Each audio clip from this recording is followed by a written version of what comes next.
Welcome, everybody, to this week's episode. We really appreciate you joining us. This podcast really shows us how we can all learn, live, and thrive off of each other.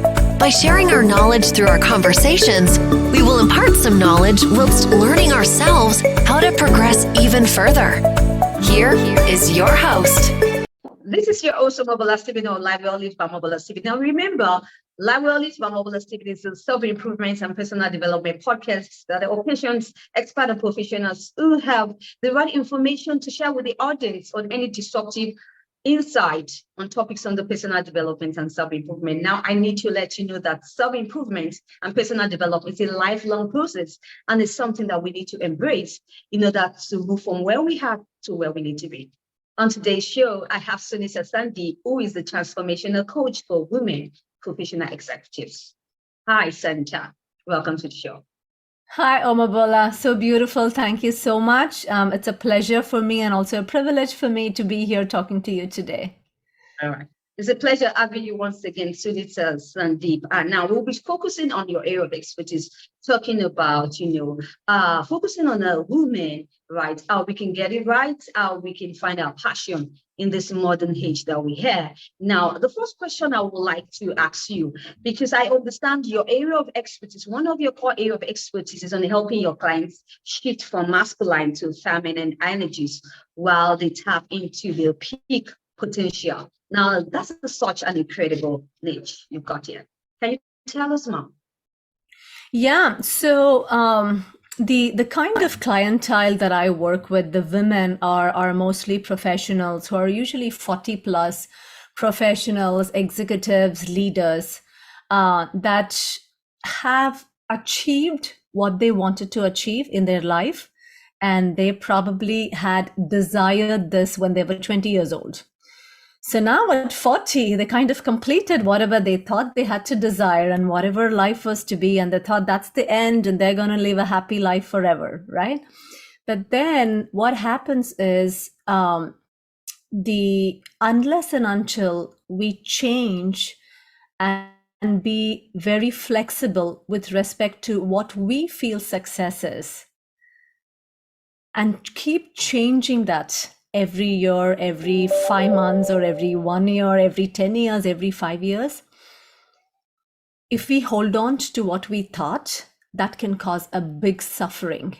And this is what we see in all of the pretty high achieving women, high achieving professionals, or even whatever they thought they wanted to accomplish in their life. And moving from this stage of human evolution to the next stage, wherein we tap into the potential that we have within, we need to start letting go of the constant doing that we do. One after the other, this after the other, this. There's so many achievements that we kind of, and then we create this whole to-do list, and then social media is not helping either.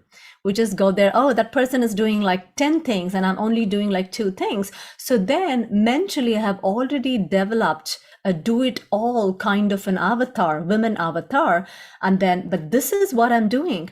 And so there is always a gap between what I do to what I think that life needs to be, right? And then this constantly creates a lot of suffering that causes a lot of anxiety, a lot of stress, burnout, because there is no way we can ever, and there's also shame and guilt for women thinking that we are not doing enough. And that becomes a constant struggle in itself. And then these women are not like, oh, they've not done anything in their life. They have accomplished a lot in their life. So it's kind of a dark side that we reach, wherein it feels like everything is success on paper. That internally, when somebody looks at their marriage, their relationships that they have, the kind of life they're leading internally, the passion that they have, and like snubbing all of their desires, when they see that, they'll know that it was a big failure. And then they begin to question, oh my God, what am I doing? Where is life heading me? Like, is this life all about? And that's a very incomplete feeling stuck that we go through. And And until then, it was all the masculine energy. For me, when I say masculine energy, it's all about like the doing. I need to do this, 10 things to do, and then go grab and get it done and do it. And so, which is all good, to have. But I think at certain point to reach our next level growth, we need to start tapping in slowly into our innate intuition, into our innate intelligence. There's something within all of us that guides, not like it won't tell us what it's going to be for like 10 years from now or 5 years from now. All it does is that it just guides you in this moment, in this moment, in this moment, in this moment. Moment by moment, the guidance is given. That's not as shiny and flashy of hitting your next milestone, hitting your next goal and achieving that and your promotion or so. But then that is where our peak potential is. So for this is how I explain to women when they say, hey, how do I not do anything? Like, how can I just stay and then feel that everything is going to go in a flow? So the metaphor that I give them is, if you take a cup of water and take this mud and put that into the water, how are you going to clean the water? How can you see the clarity in the water? And then people will be like, oh, I'm going to go heat it up and I'm going to do this and I'm going to pour it also. But then sometimes if you just let it be for some time, the mud just settles down and there is clarity that we obtain. And it's not an easy thing to do because somebody is always in the mode of doing, and it's slowly shifting them from a doing by asking a lot of questions as to why they do what they do and where is the desire coming from, what is it that they want to accomplish, and then taking it very slowly to be in a state of being for them, and which goes through, of course, a lot of self-acceptance, a lot of compassion for themselves, a lot of surrendering to the present moment. And then that is when you slowly start tapping into your potential, which is very much in alignment with who you are. And from then on, life begins to change. Definitely. That's some tough work to do, Sunita, but I can tell you it is worth the effort. Now we talk about, we're still talking about women here. Now I talk about women who are over 40 with age-defined careers. Now, how do they find their passion in all of these? I get to know, I'm quite sure that you find your passion, and that is what you're living up to right now. So can you tell my audience, how this set of women, how can they find their passion, especially in these trying times and where you have to juggle with so many conflicting priorities, and then you tell yourself, where can I really get my own passion and follow through? Yeah, that's probably a lot of my clients that I work with, and I think there's somehow, and my teachings and my coaching is slightly off the mainstream. In fact, when somebody comes to me and then asks me, how can I find my passion? The first question I'm going to ask them is, why do you need passion? Why? Right? And it's like, why? Because they think that passion is going to give them happiness. Passion is going to make them alive, feel alive. Passion is going to bring that something, the spark within them that they feel has been lost for years. And then they associate that to passion. But then passion is just one of the expression of something deeper that we are talking about. So why do you even need a passion? And if you dig a little bit deeper into why somebody wants passion, ultimately it comes down to, I want to feel good. And why do you want to feel good? Because I want to feel loved. I want to be connected to people. I want to be connected to what I'm doing. I want my body to feel a little bit more relaxed. I want to feel worthful, that I'm actually giving something back to the world. So all of these, which means that there is a fear of being worthless, that there's a fear of not being connected, there's a fear of being lonely in life, and there's a fear of being unloved in life. So for me, instead of saying that, okay, how do I do these 10 things to go find your passion? That's a very masculine way of looking at things. And then the feminine way of looking at things is, passion is something that can flow into anything and everything that you do. You can somehow fake the passion by doing things that you really want to do, and then you can get the passion to start awakening and then getting it out.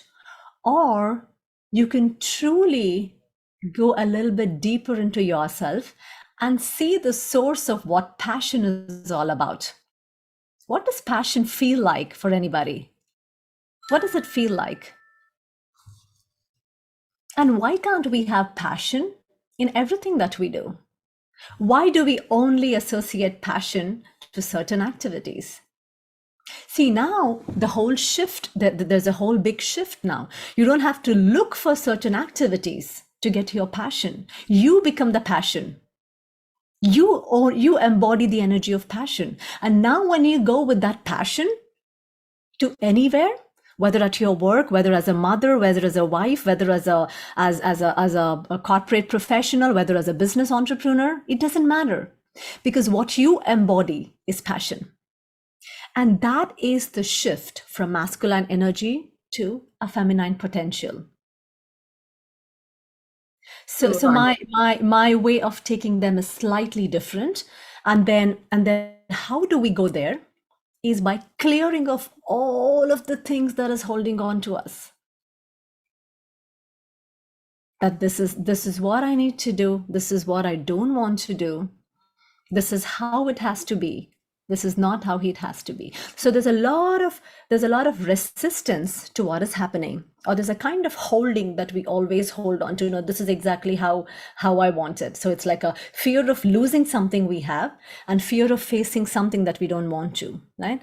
And then once you kind of understand yourself where you are, and then slowly kind of let go, and both from a mind, emotional, and from your somatic body perspective, when you learn to relax,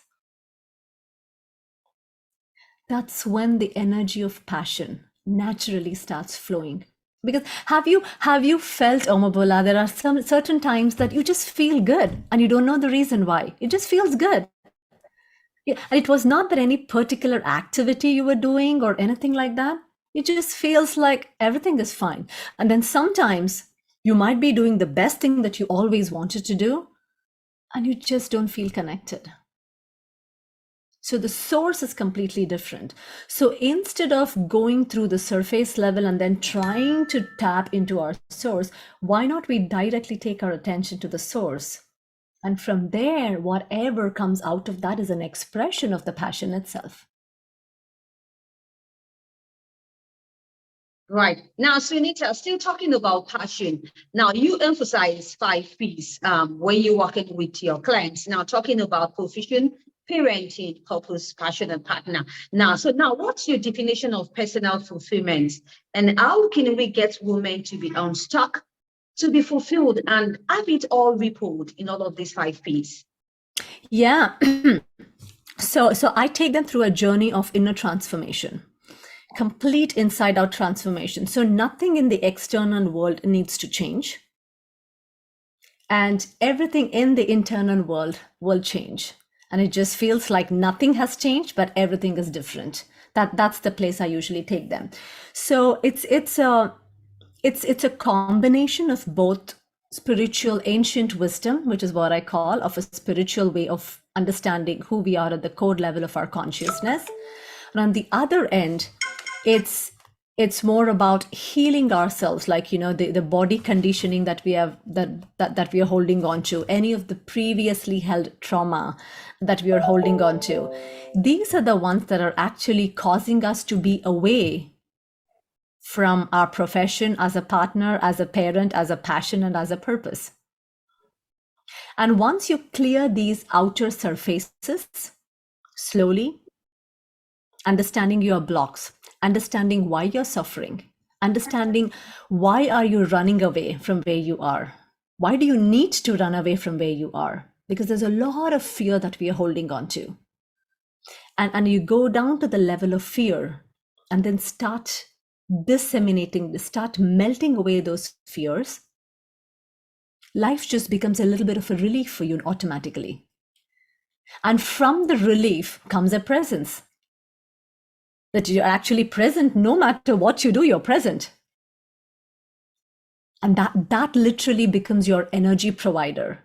Instead, before, we had to have a goal, we have to have a milestone to go chase, and then that would somehow provide us energy. But then you start transferring from a place of motivation to a place of inspiration. And a lot has to do with clearing our fears, Omobola. I think this is what I see that literally worked for me, that literally worked for a lot of my clients, because any of the other activities that we do, and I talk about going beyond self-development after some time, like that, there's a time when we even need to go beyond self-development, because otherwise it just becomes this constant vicious cycle of like the hamster wheel chasing. Okay, one self-development after another, one after the other, and it keeps going. And at some point, it's like we go beyond that self-development and just look at ourselves, self-introspect ourselves. Why are we the way we are? Simple question. Why do I want what I want? Why can't I get what I want? And what am I afraid to feel? Because behind every desire or everything, if it's not coming from a place of pureness, it's because we are afraid to face something. It's a fear that is driving us. Oh, what are other people going to say? I need to do this. Oh, I need to do this. I need to get my promotion because I think that's the way to go. But why? Why? And then the questioning. So I teach a method called as the inquiry-based modality. So there's a lot of going within and asking these questions deeply. And then we'll be shocked by the answers we get.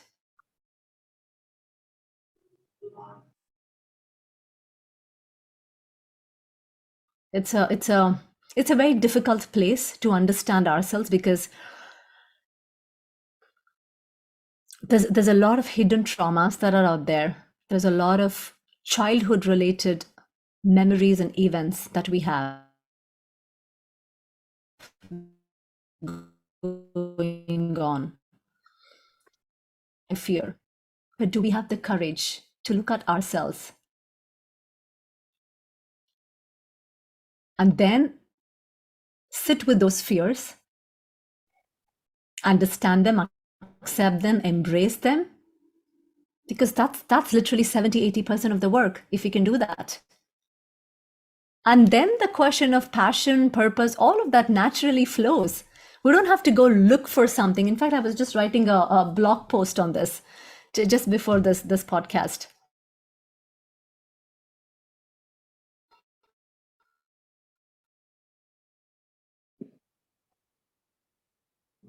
That why we don't need to be chasing because every human being is already purposeful. Every woman is already passionate.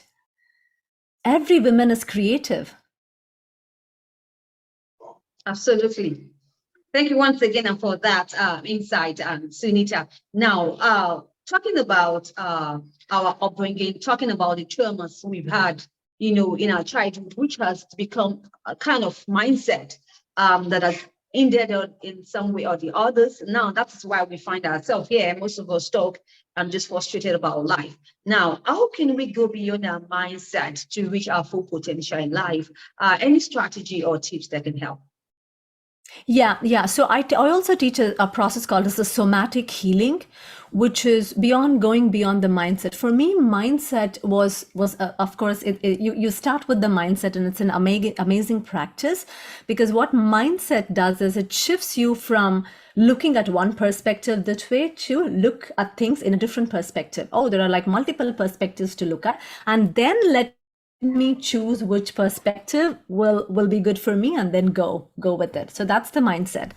To go a little bit beyond mindset is a little bit more on the somatic healing practices, because a lot of these trauma, a lot of the conditioning that we go through is hidden in our bodies.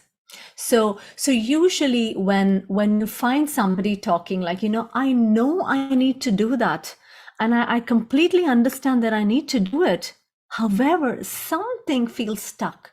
I just can't take that action from my body and then do it. I need to go to the gym. I know I need to do it, but something just holds me back. I need to start that business, but then something holds me back. So all of these blocks, these things that are holding you is more sitting in our body, and a kind of somatic healing needs to happen. The body needs to start feeling safe. Our nervous system needs to start feeling safe so that it can relax. Because there's a deep intelligence hidden in our body. We call it intuitive knowing.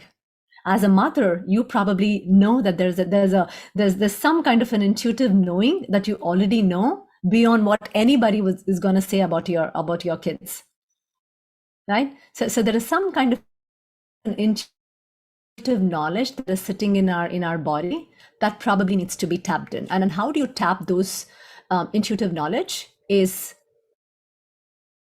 by a lot of somatic healing, wherein your body feels a little bit safe to relax and our nervous system starts feeling a little bit safe to relax.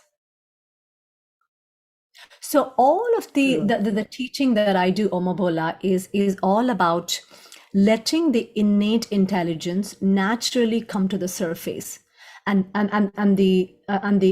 what is blocking is what we're going to be removing, so that the natural intelligence automatically flows. And we have all had experiences of this. We were in flow some days. Oh, things just happen. Oh my God, I was not even thinking about it, and I got this beautiful idea. Because it's all within, it's going to come. But then, just because we are occupied in so much thinking, in so much holding on to certain things, we just miss it. That's all it is. And the more and more and more you clear these things, there will be opportunity for our mind and body and our hearts to listen to whatever shows up. And that is our peak potential. Thank you. And just tapping into that, being available. Awesome. Thank you so much. Thank you for your incredible insight. Now, we talk about self-help, which is a kind of normal in our society today. Everybody's gunning for self-help. Now, I'd like to ask you this question. Why do some methodologies in self-help, why don't they work, right? Is that something that we need to be doing differently, or what's wrong in this regard? Yeah, so again, self-help definitely is amazing, depending on your stage of consciousness.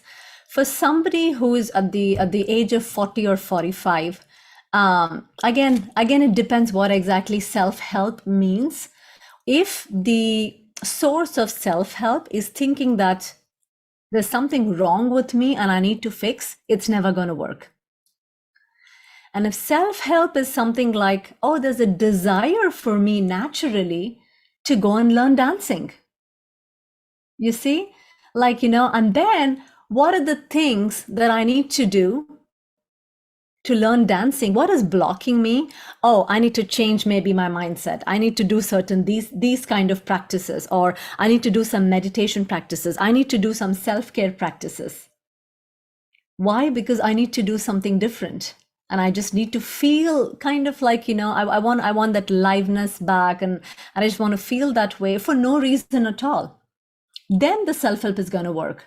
But if the self-help is coming from, I need to improve, this sucks, the way that my life sucks, or I need to fix myself, I'm not good, I'm not enough. Because then what happens is just a continuous spree that goes on and on and on. Because if the base is that you need to fix yourself, of course, humans will never be perfect. We will always have to keep fixing ourselves. So that's where the self-help will fall short. And then going to the next level, which is, okay, what does it mean for me to just accept the way I am? What happens? Can I just sit with myself the way I am and not do anything? And it doesn't mean you don't do anything externally. It's more internally, because if you see, a lot of conflict happens internally. And when the situation comes that when we really have to do something, we can do it very well. But then there's so much conflict that is going on internally that stops us from taking the external step. So let's say I'm okay the way I am internally, and then see what shows up. Can I accept myself the way I am? Because if we learn the true acceptance, we don't need anything. We don't need any self-help. We don't need any self-development. Because acceptance comes from a very deeper place. Compassion comes from a very deeper place. And I think that's where probably people are just getting stuck in this infinite cycle of self-development, self-help, self-work, self-growth, and so on and so on and so on. And then it just becomes another way to keep themselves busy over and over and over again, rather than just looking at their life the way it is and then saying, can I just be present the way I am? And then heal whatever shows up during that moment, using your life as a guidance to help yourself, to heal yourself, and then see if that works. And I think that's where the shift has to, that's the big shift that I talk about, going from a masculine place to a feminine place. Because when we think about feminine energy is very tender, which is very open, which is very willing, which is very vulnerable, which is very accepting, which is very compassionate, which is very creative. And if we can start feeling those or embodying those as values within us, we can accept all parts of ourselves, the good parts, the bad parts. And once the integration happens, is when we feel really courageous and powerful. And we can tackle the next steps of our life. Right. Now, Sunitha, quickly, I would like you to share with my audience 5 important steps or 5 important goals that a woman should set for themselves. Yeah, since everything for me is the inner world transformation, first is awareness. Awareness more on who you are, what drives you, what's your trigger, and what drives you, what fears are driving you, and just understanding more on a self-reflection basis. And I think that's the number 1 step. Again, this is not a goal for me in the external world, but this is all a goal that can go deeper and deeper into your internal world. And then the next goal is trying to understand, go within and understand why you are the way you are. Because every action that we do today is because of a conditioning that happened some time ago. The way we think and the way we assume and our belief systems is based on something that would have happened. Our anger, our frustration, our emotions, again, relates to something that happened during our childhood days or some events that have happened, and that's still controlling us. So just going within and understanding that at a deeper level, and then kind of releasing that. It's called as a somatic healing practice. Then the third step is start tapping into true acceptance, compassion, and surrender. It's like an action that you can take in your day-to-day life. Acceptance of who you are, compassion towards yourself and others too, as to why they are the way they are. Because once you start understanding who you are, like why you are the way you are, you'll probably understand why everybody else are the way they are. And then the fourth step is to kindle your true values, like asking questions like, why do I want what I want? What am I afraid to feel? Why can't I get what I want? Like, these kind of inquiry-based questions will literally open up the innate desire for you, and then learning to finally consciously engage in your life as a conscious parent, as a conscious professional, as a conscious entrepreneur, conscious wife, whatever, whichever that you want to do. So the change will happen from inside, and this is the feminine potential. And once that happens from inside, literally it just feels like magical on the outside world. It's like you don't know why things are working the way they're working, but it just feels synchronous. You just feel, oh, things just happen at the right moment. I meet the right people at the right moment, because something within is now driving you, not your fears.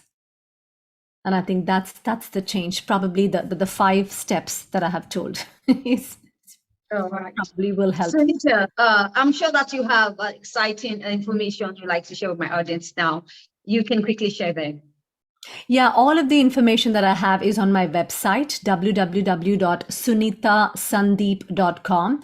I have a free ebook that you can just download from my website. I also have a 1-hour masterclass. It's a free masterclass that I have that people can just go and just take that class. And a lot of people have had shifts just by listening to that masterclass. It talks about the 5 different shifts that we need to have. Yeah, there are a lot of and then if you feel connected to what I do, you can always book a call with me. I have a free 1-hour session that we can just explore what do you want to do next in your life. Absolutely. Thank you once again for that. Do you have any parting word you like to share? No, I think we covered everything. Thank you so much, Omobola, for what you're doing. This is a beautiful podcast, and I really enjoyed talking to you. It's my pleasure once again having you, and I'm humbled by your word, Sunitha. I wish you best of luck in all the projects that you embark upon. Thank you so much. All right. Now, if you'd like to catch up with any missed episodes of the show, you can do so on any cross-promotion platforms or any podcast distribution platforms you bump into online. And do have a great time listening to the show. Or you asking yourself, you have disruptive mindset conversations on any topics on the personal development and self-improvement. Remember, like I shared earlier, personal development and self-improvement is a lifelong process that we need to constantly embrace in order to become the better version of ourselves. Now, I'll be looking forward to having you as a guest on the show. Share this insight to my audience. You can send a mail to me at omobolastephen.com. Perhaps to get to know what I do and what I've been up to on my website, www.omobolastephen.com. Now, I need you to stay safe. I'll talk to you soon. Bye for now.